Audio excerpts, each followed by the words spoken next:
in giro vengono fatte agli studenti che andrebbero tutelati di più, a quelli che sono in una posizione più fragile. La protesta degli studenti del sindacato Udu di Ca' Foscari fuori dal Teatro Goldoni a Venezia, mentre dentro è in corso l'inaugurazione del 158° anno accademico. Le oltre 1900 borse di studio, ancora non finanziate negli ultimi 3 anni, agli studenti meritevoli e aventi diritto, la ragione del presidio pacifico studentesco. Siamo qui appunto per chiedere alla Regione di coprire totalmente le borse di studio a Venezia e in Veneto e ovviamente all'università anche quest'anno di farsi carico di questo peso. E come facciamo a vivere e a continuare a vivere in Veneto se non possiamo in questo momento pagarci gli studi? Il futuro si prepara con merito, inclusione e responsabilità, echeggia dal palco il presidente del Veneto, Alberto Stefani, annunciando la volontà di liquidare le citate borse di studio rimaste finora vacanti dei promessi fondi.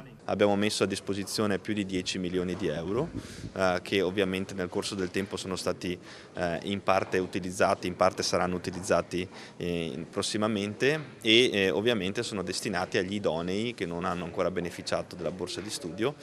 Ovviamente questo è un lavoro che stiamo svolgendo insieme all'assessorato competente, quindi l'assessore Valeria Mantovani. Nell'ultimo anno di mandato la rettrice Tiziana Lippiello indica anche la missione dell'Ateneo: formare laureati e laureate capaci di leggere e anticipare il cambiamento, migliorando la vita di studio e di lavoro e rafforzando la collaborazione con imprese e istituzioni. La prossima sfida è lavorare di più con il tessuto imprenditoriale locale e creare un dialogo più costante. In uno scenario segnato da instabilità, l'università, sottolinea la rettrice, deve restare presidio di democrazia guidata da coesione, condivisione e coerenza. E voglio ringraziare tantissimo l'Ente per il diritto allo studio, perché in questi anni abbiamo lavorato fianco a fianco, in perfetta sintonia, e per le residenze studentesche, che è stata una componente importantissima del mio mandato.